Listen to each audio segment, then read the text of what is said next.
And we're back for another week. It's a great time of year. Actually, it's a good time. It's a great time of year. This year, not so much, but normally there'd be football on Sunday, hockey for the rest of the week, and then the Yankees would be in the playoffs, and it would be like the best time of year that we could hope for it as a New York fan, you know. And I guess if you're into basketball, though, I feel like if you're into hockey, you're not into basketball. And if you're into baseball, you're not really into basketball. Yeah, it's the autumn time. The leaves are changing in colors, a little brisker. You could throw on a hoodie that you probably can't wear because your significant other stole it. And hockey is back, boys. That being said, we've got our buddy back. We got Dave from Third Period Bourbon in the house. Rook, a little late to the show, but we welcome Rook. What's going on, boys? Rook's actually a little under the weather. I saw Rook today. To drop off some chili for actually he picked up some chili from me, and so did TJ. Picked up some chili from me. Delicious. Oh, you already had it? Oh yeah, 100. I had it for lunch as soon as I got home. I warmed it up. Too hot?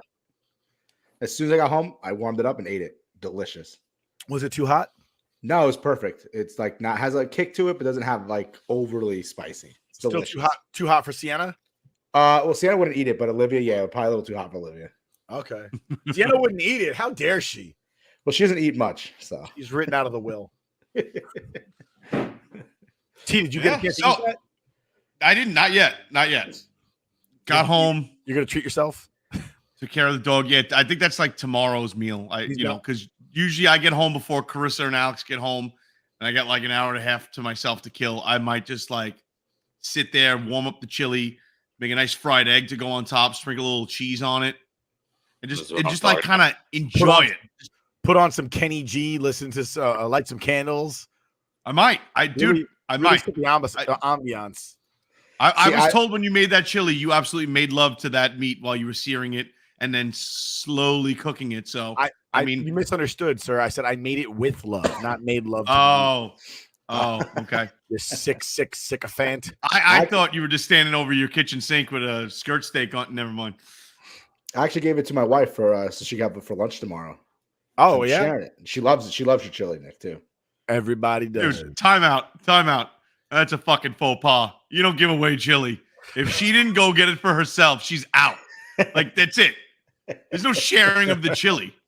It's good. I like to share. It's too good not to share. I guess you're giving him too much, Nick. You made him too much chili. He feels like he has enough to share.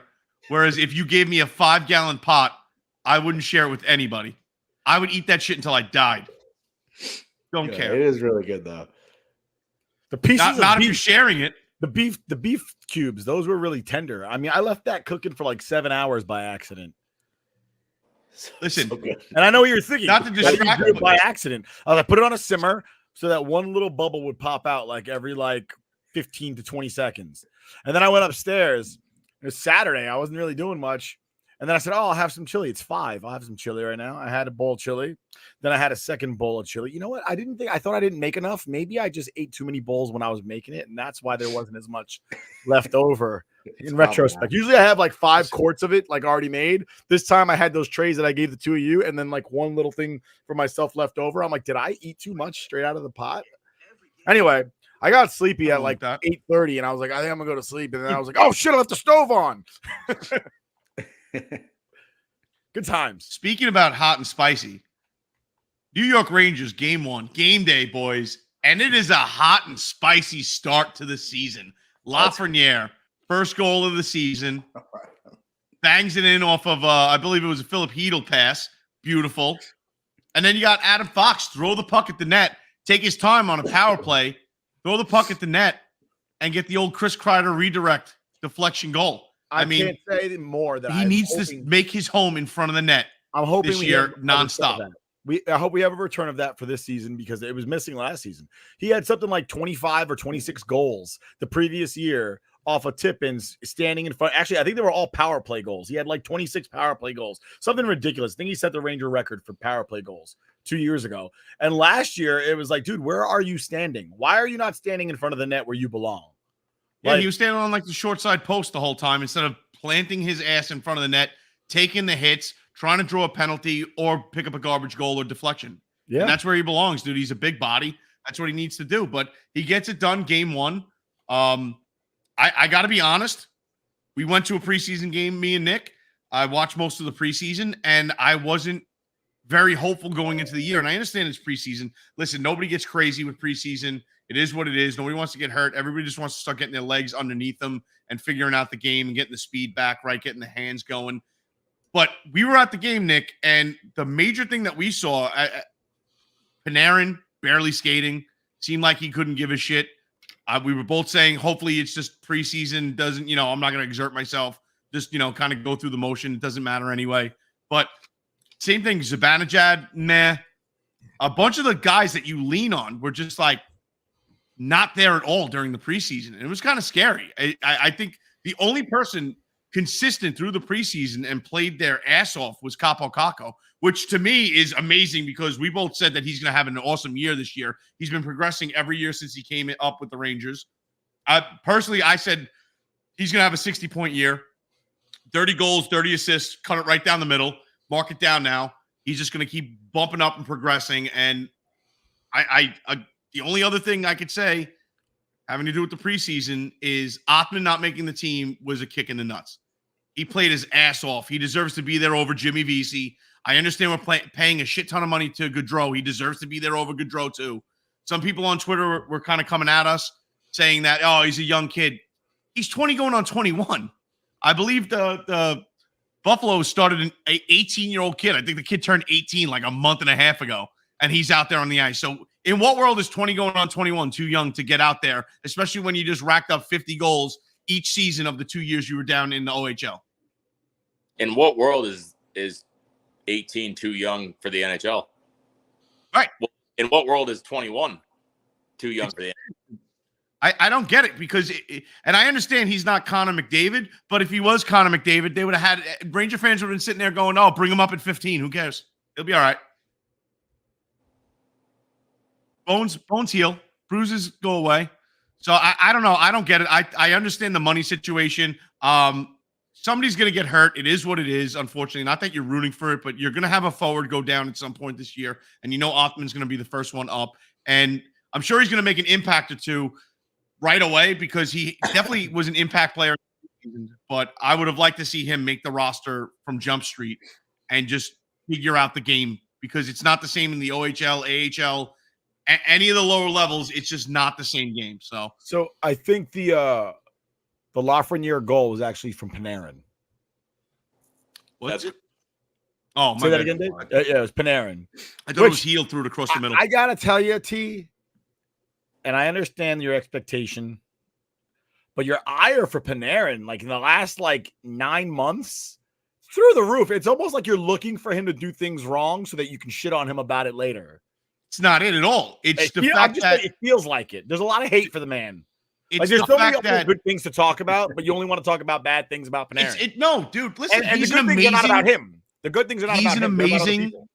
He's an amazing regular season player, and he fucking has sucked for us in the postseason. I don't know. I saw him score a game-winning goal against the Penguins. I was there. You were there. Rook was there. I understand. I understand. But the problem is the Rangers get in the playoffs, and they start spreading out the goal scoring. There's not a guy that you can lean on. Whereas if you go with, let's say, you have the Devils, for instance, Jack Hughes is all over that score sheet left and right.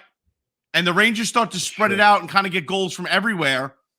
because the top guys aren't playing like top guys. They're not getting you that definitive goal. They're not walking into the zone with the puck and sniping the top corners. It appears that they just play tentative and kind of just meander around the net. They want to get that perfect shot. They pass the puck a little too much. I love Panarin. He's an amazing goal scorer, but in the postseason, that's when it counts. I don't disagree with you, but it's a team game, and you only shit on Panarin. That's not true at all. You'll spend 45 minutes talking badly about Panarin, and then you'll be like, by the way, everybody else sucked too. That's not true at all. I ran down Keandre Miller last year after the spitting incident because he was a shell of himself. Today, you said 2 seconds about Mika Zibanejad not looking good in the preseason, but you spent like 5 minutes talking about how Panarin's blasé. You were like, Panarin's not fucking skating hard. He's not taking good shots. He's not passing the puck well. He looks like he doesn't even want to be there. By the way, Mika Zibanejad, same thing. Like, it's just like a tack on. I don't know what Panarin did to Zibanejad, we know the deal with Zibanejad. He always... Dude, Zibanejad is the problem with Zibanejad is you have the slow start. That's what he does. Right. He takes a little bit to heat up, and then when he gets hot, he starts burying the puck left and right. But Panarin is consistently amazing in the regular season rather, and then the postseason comes up where every point counts, and he's just floating around. Dude, last year that Devil series, he was missing the net left and right from the hash marks. He was literally 15 feet out from the net and missing by a mile. Wait, again, so I don't think my ire is undeserved. I'm not saying it is. I'm saying it. Spread it around. That's the only guy on the team, and nobody played well. Nobody played well. Dave, help me out here. There's a lot riding on Panarin's stay here in New York this season because, yeah, he's been an insanely good player in the regular season, or since he's been here. I know he's only had 2 postseason years, but the thing is about Panarin is that that's a guy that we are paying. I think he's the second highest paid player in the NHL right now, and he can't perform in the postseason. That's not a guy that I want. And if we're talking about money, I just want to mention it. Being a Giants fan, I'm pissed off about players getting paid that are underperforming. I think you know who I'm talking about. But anyway. No, who could you we'll get there. About? We'll get there. Yeah, I wonder who that could be. Who's paid too much and doesn't Dave, play we'll get there, pal. We have a whole NFL segment. You can rant and rave as much as you want because me and Nick have said the same thing before he got paid. I was already pissed off about Panarin. Pretty much the entire summer, that's all I thought about was just thank you. It wasn't even mostly about the pay. It's just the expectation, because at least Daniel Jones had low expectations from literally everyone that wasn't a Giants fan. And then I sat there and defended him left and right. But with Panarin, everyone knows this guy is an insanely great hockey player who has Hall of Fame potential if he can push this team or just help push this team to the level of a championship team. But the thing is, you want to blame him because he's the one that he's the guy that shows up the least in the postseason. I think we can all agree on that. Yes, he took us to the promised land with that Game 7 overtime goal. I watch that probably once a week. I have the audio saved on my phone, and it just hypes me up for the rest of my day. I do that. That is me. That's how you drive to work, and all of a sudden, there's like, I don't know what happened, but 6 people just got ran over. Yeah, exactly. Happens every morning. Yeah, exactly. But the fact, just the fact that he shuts down more than anybody in the postseason, I think we can all agree on that. 100%. That might just be him carrying the squad during the regular season. Because Kreider, well, no, the thing is, I disagree with that because the whole team seems to come together so well during the regular season. And then we're playing a super young team in the Devils. And personally, when it comes to seniority and experience, I think that makes the biggest difference. Even though we were, I think, the 5th youngest team in 2022 when we did go to the conference final. Right. I think seniority has a big part in it. And that team knew how to win playoff games. And in the Devil series, specifically Game 7, it looked like they didn't even know how to play hockey. So and it's not just Panarin. There's a lot riding on him. There's a lot riding on Zibanejad. There's a lot riding on Kreider for those guys to show up and lead these young guys, because I know a lot of Rangers fans, a lot of Rangers Twitter likes to talk about the lack of development in these younger guys. It's the veteran players' responsibility to develop these young guys. It's not just on the coach. Oh, absolutely. So what are our expectations this year? I have extremely high expectations, mainly because shitbag Paul Bissonnette said we're not going to make the fucking playoffs. And the last time he said that, we made the conference final, so he can eat a dick. Yeah, that guy's a so douche. now Love it. Love it. Oh, you go out? There we go. Yeah, I'm with Dave, because how do you take advice of who's going to make the playoffs or not from a guy that has 7 career goals? I'm pretty sure Marty Brodeur has more career goals than Paul Bissonnette. Wow. So it's always laughable when he throws his 2 cents in. It's infuriating that he gets to sit up on a panel with Gretzky for TNT and their hockey program. But yeah, I mean, everything Dave said is exactly that. As far as the leadership of the team, you have to carry them across the threshold, right? And we play a young team like the Devils, and not to say that we didn't have good games, right? But it was that our postseason last year was the tale of 2 teams.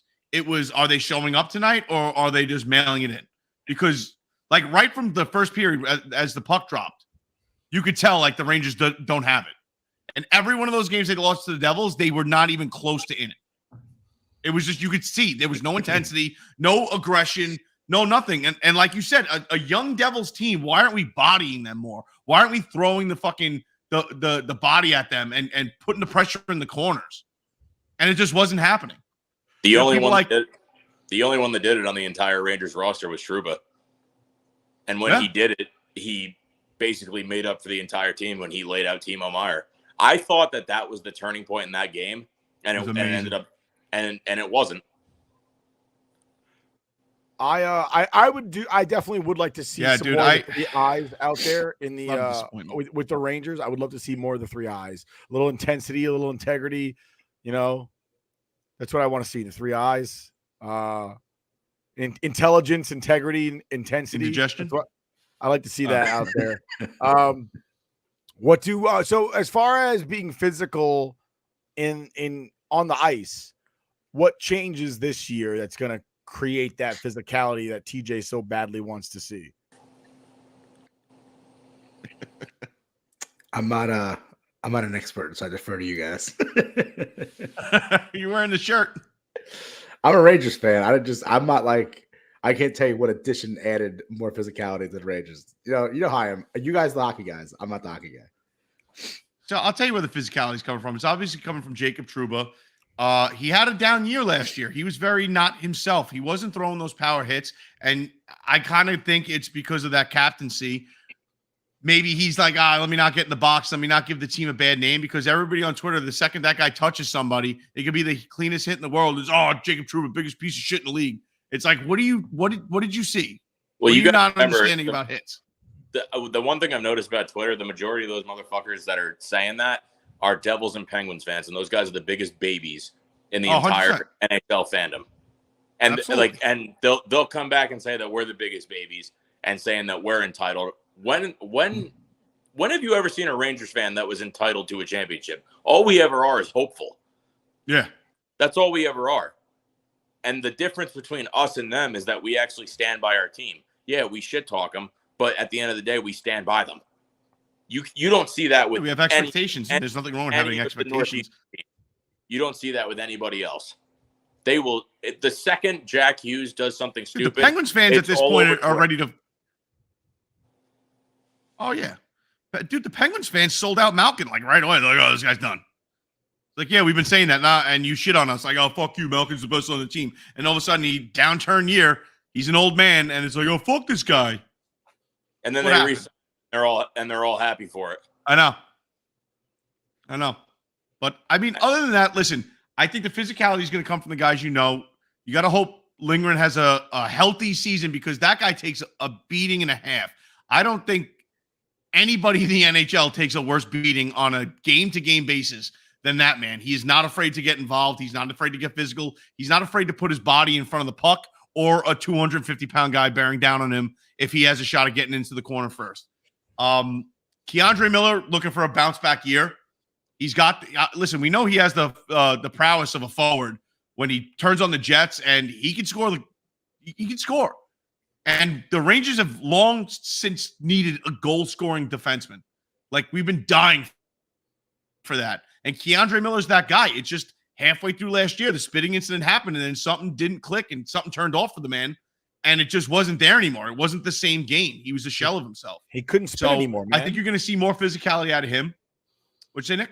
I said he couldn't spit anymore. Yeah, that's true. You know, like if you have a tick and your tick is like, I spit, and then they're like, you better never fucking spit around here again, boy, or you're never playing hockey.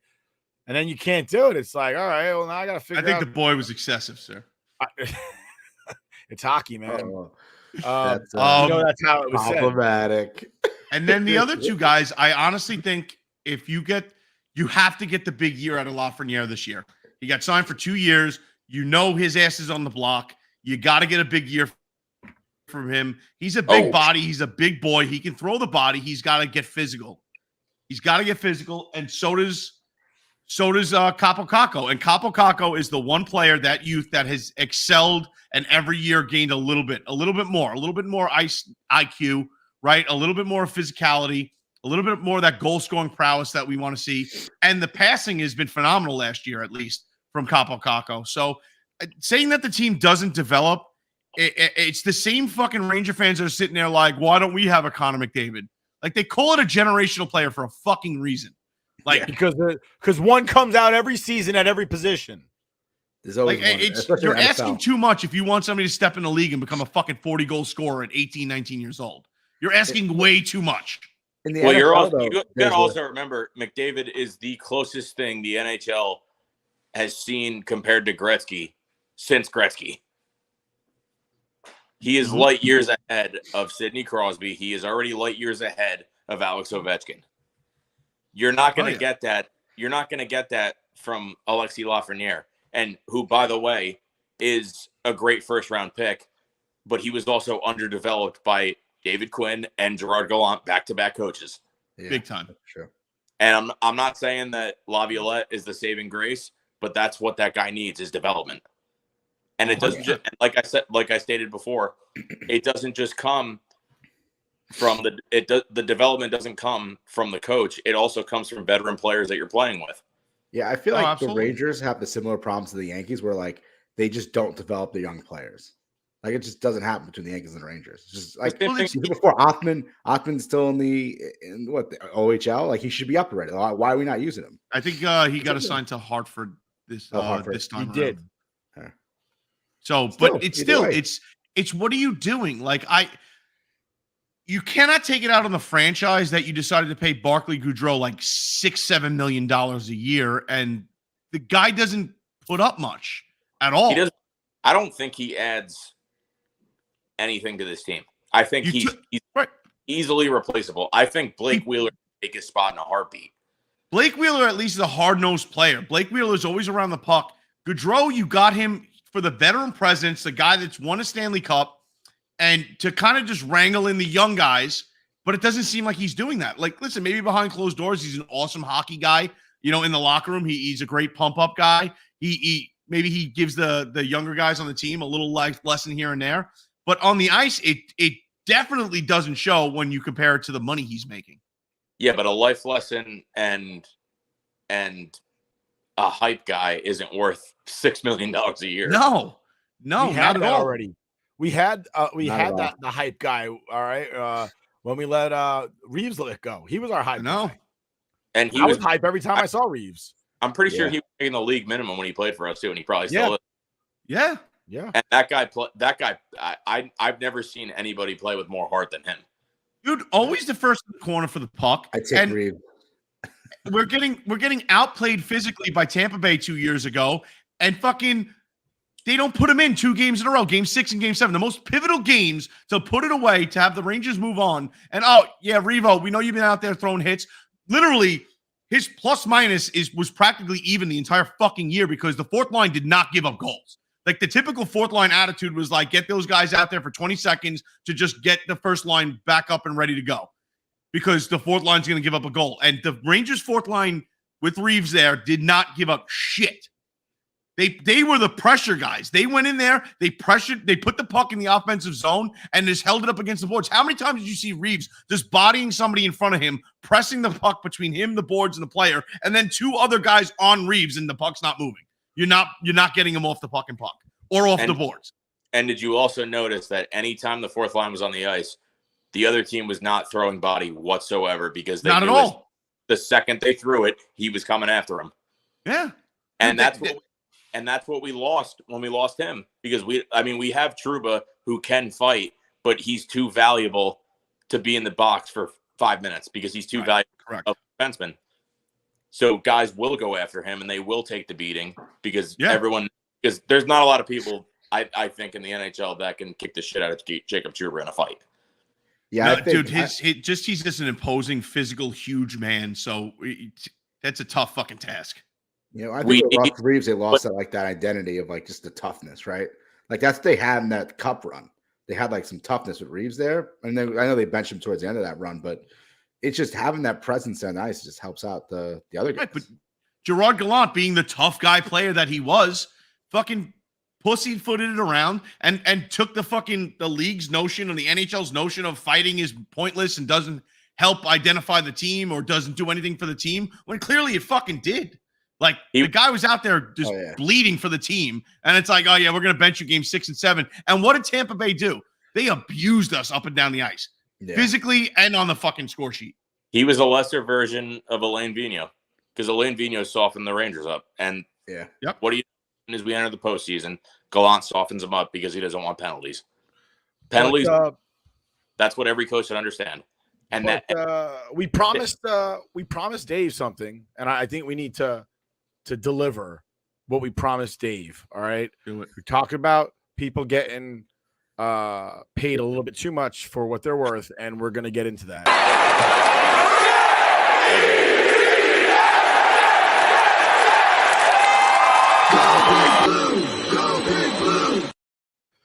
So before the season started, TJ and I divulged a something that my close friends know about me. I get nasty feelings about certain players getting injured during the course of the season.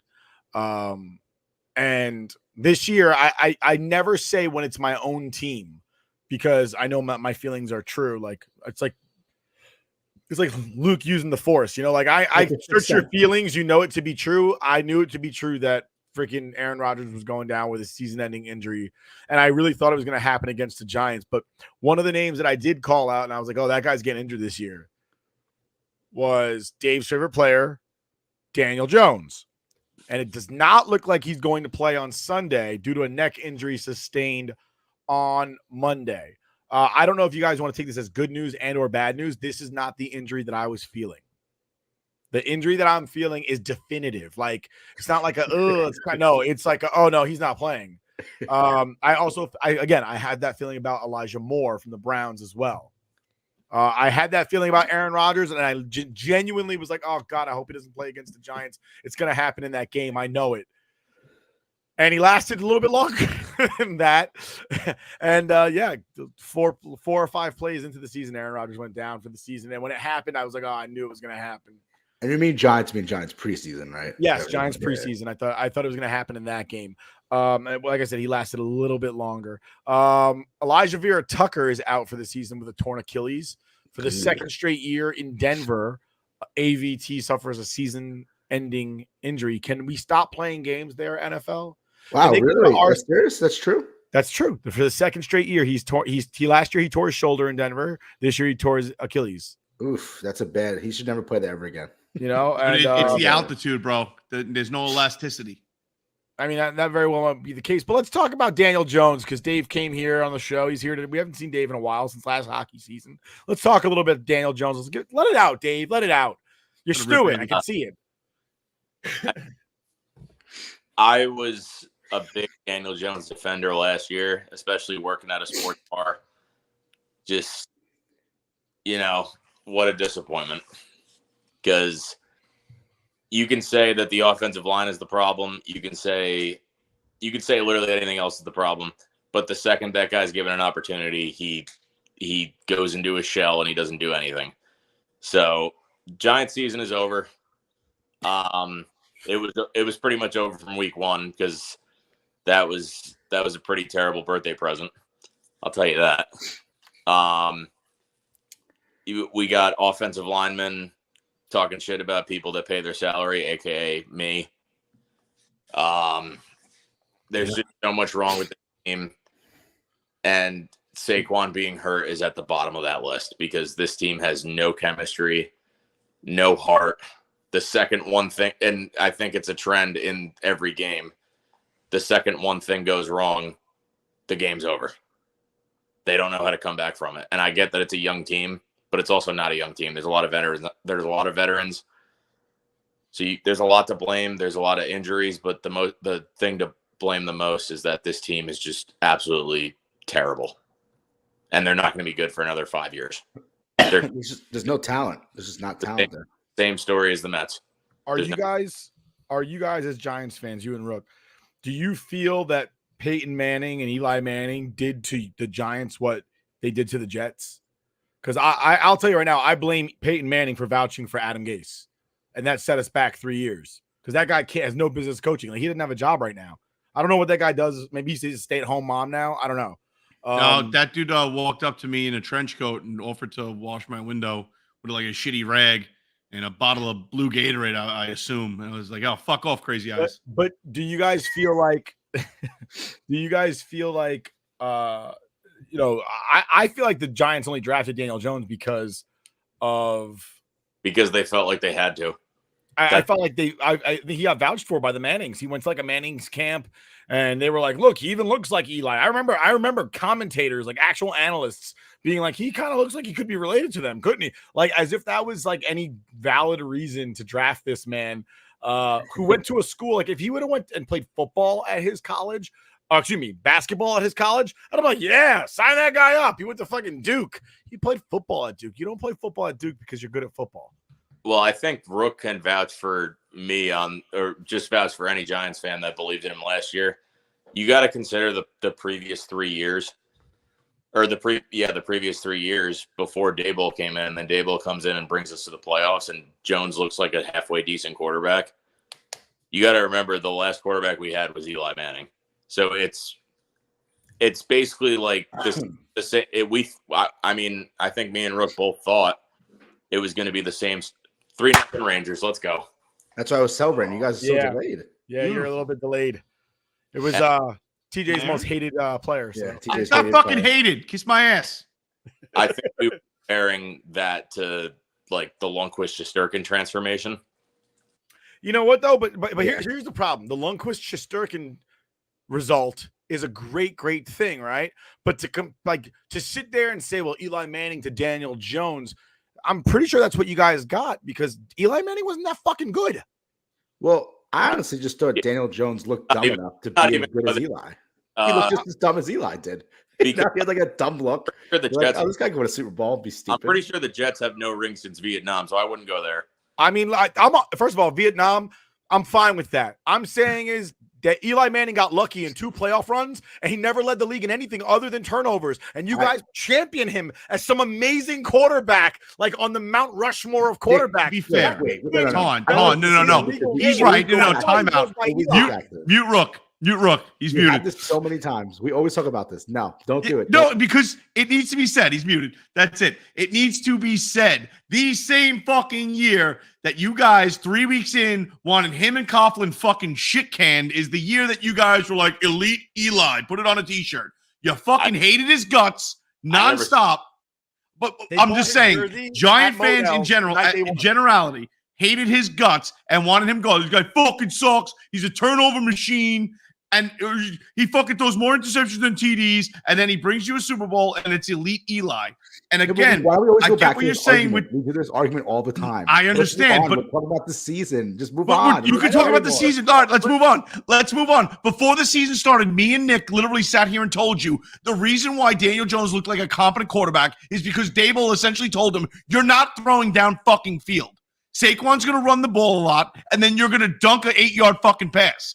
And amazingly, he didn't turn the ball over as much because why? He never aired it out. And game 1 of this season, they were down by how much, and he had to air it out. And how many times did he fucking throw an interception? He cannot throw the ball. He cannot move the ball for yards in the air. He can't do it. And he also apparently can't hold on to the ball either. But you guys yelling at me, but I've said from the offseason, I said the move should have been they should have signed Saquon and tagged Daniel Jones. They should have never gave Daniel Jones a long time. I always said that. Tagged Daniel Jones. I'd have been like, fuck it, we're getting a new quarterback. I don't give a shit. I always said that. I'm not a Daniel Jones supporter like Dave is. Dave supports it more than I do. Last year was the year that proved to Dave as a defender, like, oh, look, this guy could fucking do it. And this year's look, that was a I would just like to point out. Let Dave was trying to jump in. Let Dave justify. Let him back his own words up. Yeah, Dave. No, that's the thing about me as a fan is that I'm a pretty reasonable fan. I was wrong about him. There hasn't been a season more than this season that it showed his true colors. Because yes, our offensive line is absolutely dog shit. Horrible. They're doing him no favors whatsoever. But the second he does get an opportunity, he chooses to run, and he chooses to run with a linebacker behind him and a defensive end running right after him. He's not a good decision maker, and that's what makes or breaks a quarterback. So I do see a lot of the circumstances that surrounded Zach Wilson in what is surrounding Daniel Jones. A bad offensive line. Last season specifically, bad offensive line. Running back got injured, and he didn't play, and we were having a hard time finding something to cover up for the lack of production from that position, right? Because then you become a one-dimensional team. And now teams are going to stack the box against the pass because they know you can't run. You lost your running back. And that's what's happening with the Giants right now. They're pass rushing like no other because who's the guy that's going to run the ball other than Saquon? He's not there. Rook, you had something to say? Yeah, so my point last year was I predicted that Daniel Jones would either get hurt or benched for Tyrod Taylor. Obviously, it didn't happen. Maybe you know why, right? I was a year early. Wow. Oh, my God. The fucking Giants. How many black quarterbacks have the Giants had in the last 50 years? How many games did he play? It's so and who was that quarterback? Geno Smith, and he's actually pretty. They actually should have kept him over Daniel Jones.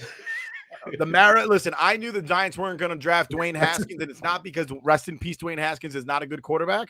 It was because Dwayne Haskins' name wasn't like Skyler. Daniel Jones. Daniel Jones. There's no wider plain name than Daniel Jones. Let me get that. All right. Wait, my point is, this is what my issue is with Daniel Jones. He gets hurt in the game. He had 20 attempts for 119 yards, 14 completions, right? Tyrod Taylor comes in that game, it goes 9 for 12 with 86 yards. He moved that ball better than Daniel Jones did. And right now, I don't know if it's Daniel Jones is having an issue with decision making or whatever it is, but it's basically just decision making. He cannot make a right decision, and he's not going the right way with the ball. Well, the Giants don't have many weapons on the passing game other than Darren Waller, who I'm always one of those people that watches the game thoroughly. And when I say the game, I don't mean the actual physical game of each team.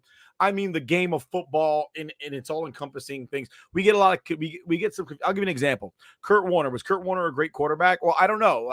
I guess so. The numbers say that he was, but when he was on the Rams, he had Marshall Faulk, Torrey Holt, Isaac Bruce, and a couple of other major players, and he won a Super Bowl, goes to the Giants, has Tiki Barber and nothing else, and sucks dicks and balls. Then he goes to Arizona, and he has Larry Fitzgerald, Edgerrin James, and Anquan Bolden, and he's great again. So was Kurt Warner really great, or did he have great receivers and great running backs, and they made him good?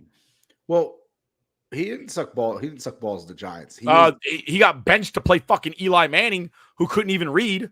But the Giants weren't. It wasn't because of him. It was just the Giants moving on to Eli Manning. That was their whole plan. I understand that, but the Giants were like 7-2 when they benched him. But my point they were headed to the playoffs. He wasn't playing well. How do you get if you're 7-2 and you're the reason that they're so good? Then why are you moving on? because that was the whole plan. The Giants. That makes no sense whatsoever. Then you're saying at that point, Eli Manning is better than Kurt Warner, who's in the Hall of Fame. No, they wanted Eli to sit, learn, and then play him. I get that. You're 7-2 with the veteran quarterback, and he's you don't make that switch when you're winning. Why do you make that switch? But they were winning. They were winning. Though. I don't think they felt like it was because of Kurt Warner. Yeah, but either way, I'm just saying I don't agree with that decision. I understand we never know what would happen at that point. But here's the thing: the Giants do have some sort of receiving core, but they don't use like Jalen Hyatt's the number one draft, like the number one. Sorry, first round draft pick, not number one, but first round draft pick. He's not playing. Like he's not in the stat sheet. He's getting like less than like 10 snaps. He has no receptions, no targets. He's nothing the last game.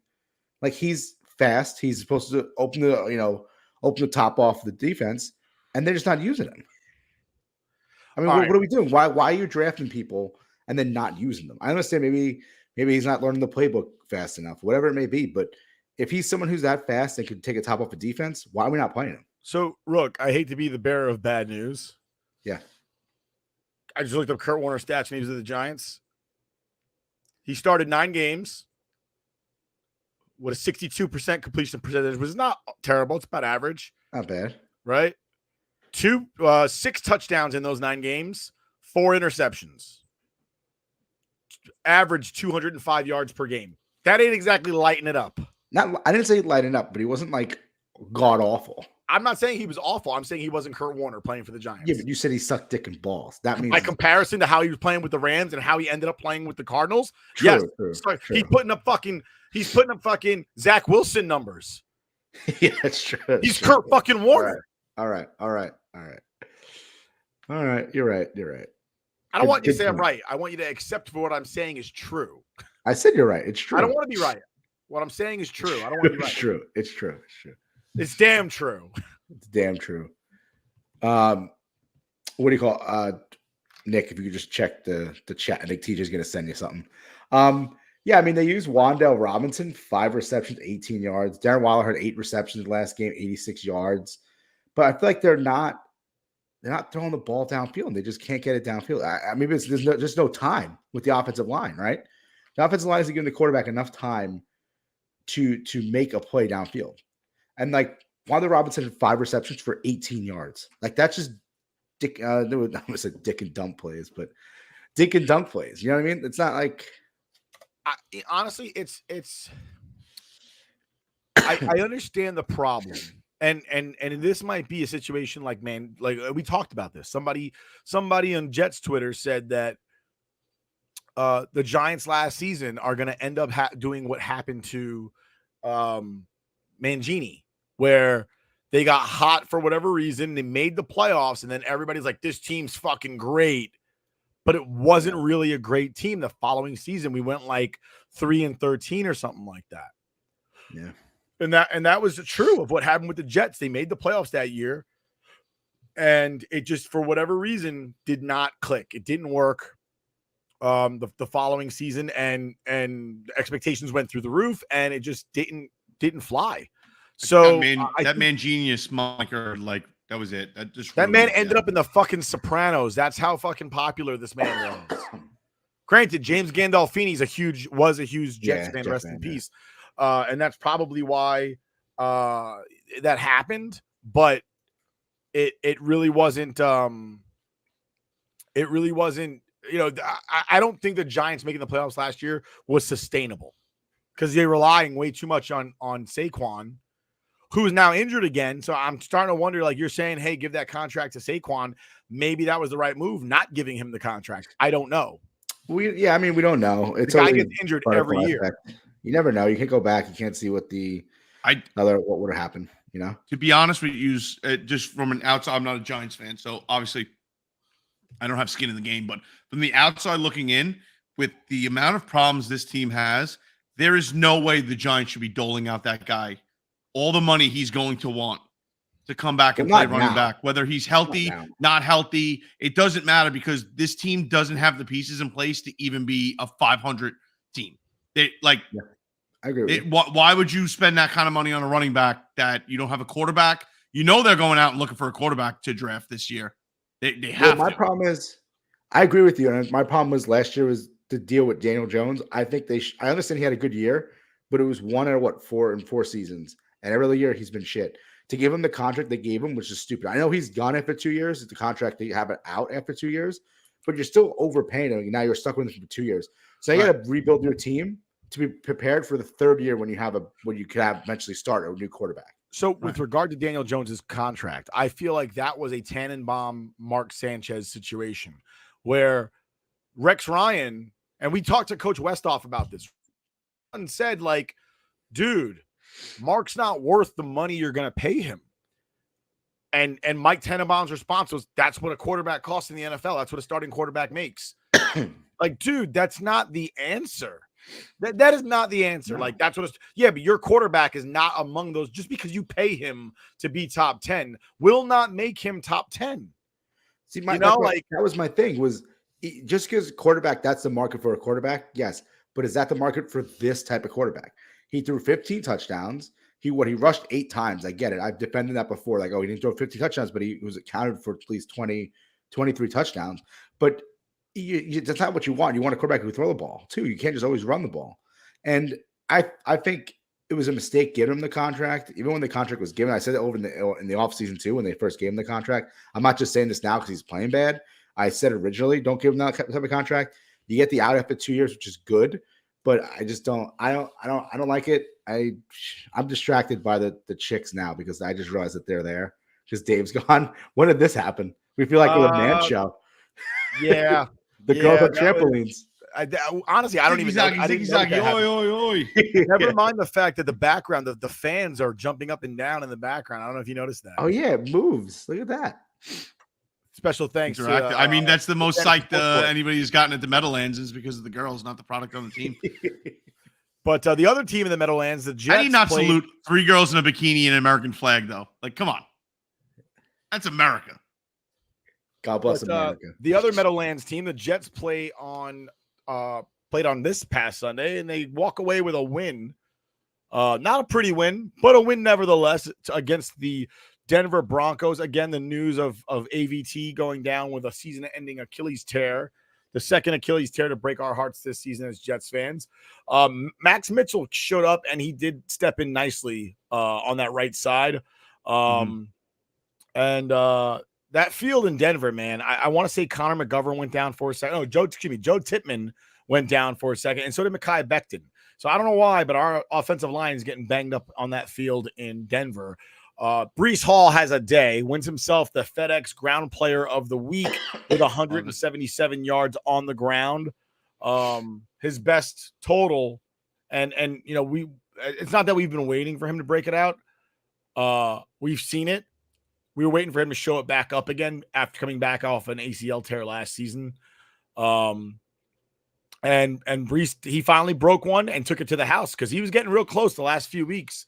And it finally went through and he did it. And bam, there it was. Breece has a day. And of course, Jet fans mad because Zach Wilson didn't throw for 500 yards and 6 touchdowns on the Broncos. Dude, legitimately, so Zach Wilson has back-to-back games where his QB passing rating is in the 70%. Completion percentage is 70%. Completion percentage, yeah. So that's awesome, right? We got the hose job in KC, all right? 100% hose job. We had to hear about fucking Taylor Swift and Mr. Pfizer himself. Like, nobody gives a shit. Finally watching a quarterback figure out how to be competent and confident with the ball, right? And Zach Wilson in Denver moved the ball with his legs a little bit in opportune moments where you could tell he's finally seeing the field. And I get it. It's against Denver, whatever.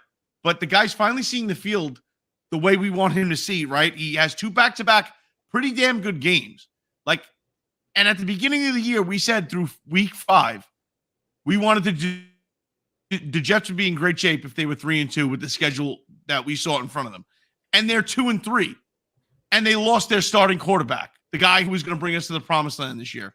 It's not that fucking bad. It's not as bad in Jets world right now as it could have been after week 3. And after the KC game and this game against Denver, I have a little bit of confidence in Zach Wilson. And I think that's all you need. And that's all we want as Jet fans is to watch a game where we don't look fucking stupid. I agree with you 100%. When you're watching it and you're sitting there, it was getting to the point where I couldn't watch other football games because I would just get so mad that my team couldn't look like they knew what they were doing. Yep. Welcome to our world as Jets fans for the last 4 years, guys. It was so hard where it ruined your day. Okay, I don't want to hear it. I can't believe that Jets and Giants fans are now arguing over whose team is worse. Because yes, I have seen 2 Super Bowls in this century, but for the past 10 years, Rook, you'll agree with me, we've been total dog shit. Yeah. And even last year, we couldn't just fight hard in a playoff game and lose. We got absolutely obliterated by Philly. Yeah. We won the one playoff game, but that was it. It's it was. Yeah, I mean, you went to the playoffs and you're sitting here complaining to me. My team hasn't been to the playoffs in fucking 12 years. You're really going to complain to me about which team's worse? See what I mean? There's now Jets and Giants fans are arguing over whose team is worse. You did exactly what you said. This argument actually. It's a new this argument reminds me of. I don't know if you guys caught it a week and a half ago. Joe Beningo was on the fan for Tiki and Tierney. And fucking Tiki Barber had a meltdown because Joe essentially was telling him no, you're wrong, Tiki. Just you don't know what you're watching. Yeah, he did. Tiki was fucking done, and he left. Yeah, Tiki's he's Evan. You can just deal with him. He left. Yeah. How about Don LaGreca going off about Evan Neal? That was something. That was Evan Neal. Let's talk about that for a second. Evan Neal is an absolute moron. I'm not going to say anything further than that about him. The first thing I want to tell you is if you would think that a man that's that heavy at some point in his life made a fucking hot dog and knows you don't flip them because they are cylindrical and they roll. You don't flip. You turn it over maybe. You don't flip fucking hot dogs, you fat fuck. And also too busy fucking eating them, not busy enough cooking them.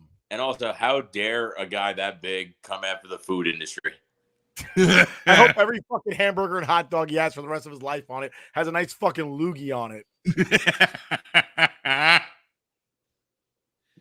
hope every beer he gets moving forward is pale ale. That solidifies my comment before about this team just being in shambles because the players don't even like us. You know what though? I am the most. I don't like fans booing their own players simply because 99% of the time it is not through any lack of trying or want by the player. The player wants to be good. The player is trying his best. Very few times I don't like seeing lackadaisical play. That pisses me off. So when you see somebody give up on a block or give up on a tackle or just give up on the field, that type of stuff pisses me off. And I've been hating on Jets fans for the last 2 seasons for the way that they've treated Zach Wilson, simply because we've been treating quarterbacks like this since Joe Namath. And clearly it hasn't worked to this point. So maybe we don't act like assholes and he plays a little bit better. However, of all the faults that are Zach Wilson, of all the bad things he's done as a football player, he has never once sat there and said these fans are fucking awful. And he could have, and he should. And I hope the guy ends up being a Hall of Famer. And I hope during his Hall of Fame speech, he goes, yeah, those first 3 years in New York, fuck all those fans. Fuck them. I'm up here in spite of them. Fuck them. If I could, and their moms. Take back every good moment that I ever gave them or anything to be happy about. Fuck them. I really wish that would be the thing that Zach Wilson could one day say. Instead, he shows class and he shows grace, and he's like, "Hey guys, that's my bad, and I understand why the fans hate. Rook's got something to show us. I'm gonna figure out how to what it is he wants to show, but apparently." It's a video from YouTube that's probably going to get this video demonetized, but we're going to show it. It won't. It's an 8-second clip. It's fine. He says it won't. Let's see what this is. This is how we feel about Evan Neal. This is how Giants fans feel about Evan Neal. Soft, overrated, pretty boy, a bitch. I love that. He's not really a pretty boy, but I was going to say, is he a pretty boy? He's not really a pretty boy. The rest of him fit though. Soft, overrated, and a bitch. Definitely. I would also like, you know what? And I understand he's having a mediocre season right now. I flat out just don't like Kayvon Thibodeau. He's a bust. Kayvon Thibodeau cares more about what he's wearing prior to the game than actually what happens during the game. No, that's true. I gotta say that's more Travis Kelce's alley. And the only bright side of this entire season as a Giants fan is Kayvon Thibodeau's performance. Is it though? Because it's happening in garbage time. So who really gives a shit? Yeah, but the whole season is garbage time, so who cares? Exactly. When you only lead for 17 seconds the entire season. Yeah, but let's be honest, he's getting these sacks, he's getting these pressures in the fourth quarter when you're already down by 30 points. Like, who gives a shit? Hey, if he can break Michael Strahan's sack record doing that, I don't care. That's a bright side for this season. I mean, I don't know. Yeah, but that's so cheap, dude. That's like that's like Ricky Henderson stealing unnecessary bases. Like that's literally what it is. It's Ricky Henderson. Like, I'm just gonna take second, even though we're winning by 14.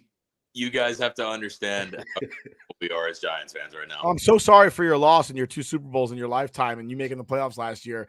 It must be really tough right now for you guys.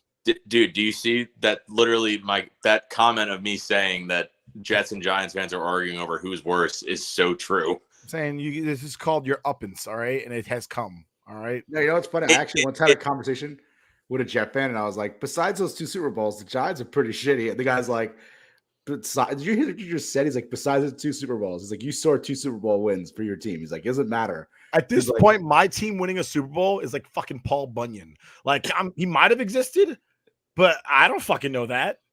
It's like learning about Jesus, which all historians have agreed that Jesus of Nazareth is a real fucking person. Like, he existed, but I didn't see him play. So can I really say definitively that, yeah, for sure, 100% it happened?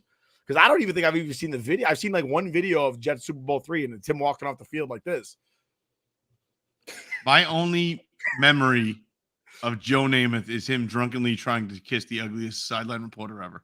That's so true. That's the only if there was a highlight reel of Joe Namath played, that's the only thing I'm like, I remember that. I just want to point something out real quick. All right. I truly believe in the Namath curse. All right. And I just want to understand this because I'm not a medical person at all, but I do kind of understand body science to a certain degree and biology. How many genders are there? Joe Namath is 1 year younger than Pele, or what Pele would have been. All right. Joe Namath lived his life a lot like Mickey Mantle, who died in 1995. Yeah. Pele died, I think, last year. On his second liver. On his second liver. Right? How in the fuck is Joe Namath still alive? It doesn't make sense. Well, you could say the same thing about Mick Jagger. You could say the same thing about Plant. I know for a fact Keith Richards can't be killed by modern weapons. Conventional weapons, correct. Yeah, that's because he sleeps upside down like a bat.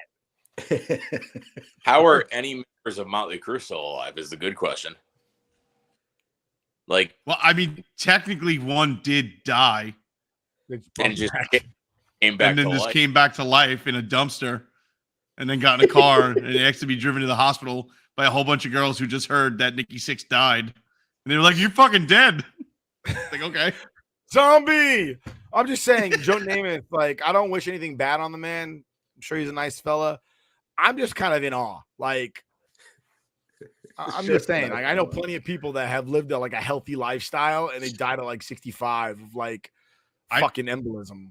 I know this is morbid, but if the thing is you had to go to the Jets ticker tape day parade and celebrate openly Joe Namath's death if he passed away right now and the Jets all of a sudden Zach Wilson's throwing fucking 5 touchdowns a game, 460 yards. I swear to God, knock on wood, I don't want Joe Namath to die, but if Joe Namath died and all of a sudden we had a franchise quarterback, how could nobody stop and not go yeah. Well, I do think Joe Namath kind of for just turning on him like that. He apologized after the fact. He was he literally pulled the Shaq. He was like, I'm sorry, I didn't know about your game. I'm